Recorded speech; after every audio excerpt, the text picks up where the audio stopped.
Wel, cyn mi fentro'r y busnes yma mewn partneriaeth efo Eleri, o'n i'n gymhorthydd addysg arbennig mewn ysgol leol, ysgol Llanel Heuarn. A cyn hynny, o'n i wedi graddio mewn bywydeg môr ac eigioneg. Mi o'n i'n dderbynwraig helpu'r fferchydd yn meddygfa leol Nefyn a Llanel Heuarn. A hefyd dwi'n bartner mewn busnes teulu yn y ganolfan arddio ei hun. Wel, Eleri oedd 'di crybwyll wrthai bod ti ar fwriad ar ôl dechrau busnes ar y safle'r ganolfan arddio, sef agor caffi.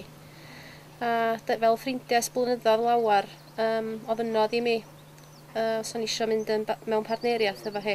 Wedi felly ddeis i mewn, ond y holiaduron wedi cael ei rhoi yn y ganolfan arddio ei hun. Edrych sydd fath o ymateb oedd yn dod yn ôl gan aelodau'r cyhoedd ynglyn a creu caffi ar y safle.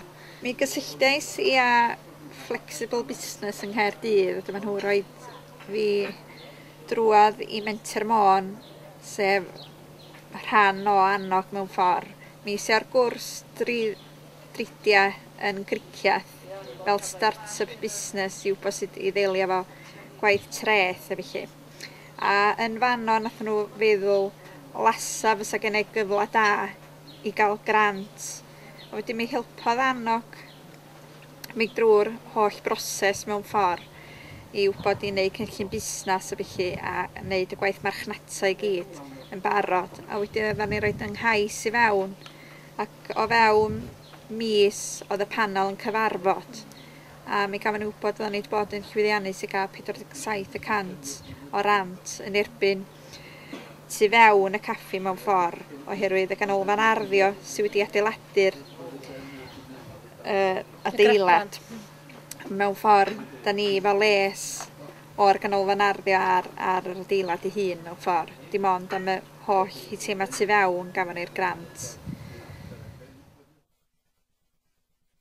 Y nod o gen Eleri fi wrth ddechrau y busnes oedd i gweini bwyd cartra i bobl. Da ni'n byw mewn ardal wledig iawn a dych chi'n gwybod, lot o ffermydd ar wasgar yma. A maen nhw wedi arfer efo bwyd cartra da. A wedyn, os ydych chi'n dod i ryw sefydlad i gael pryd o fwyd lle maen nhw'n disgwyl bwyd ansawdd.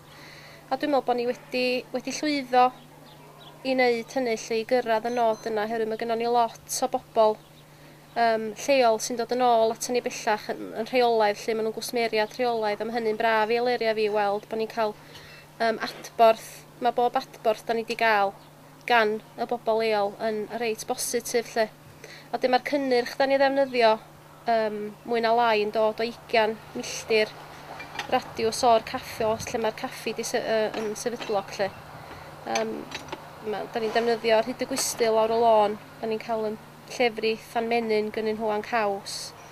Wedyn mae pofi y cigydd yn chwilog. Da ni'n cael ham a bacon gynno fo. Wedyn i fyny yn Llithfan, da ni'n cael sausages gyn gwmni ar enw Oink Oink. Mae hynna reit addas, dwi'n meddwl yr enw ar ffasiwn gwmni lle. A dyn ni mae bob dim, da ni yn trio cael bob dim yn lleol ar drothwy drws lle.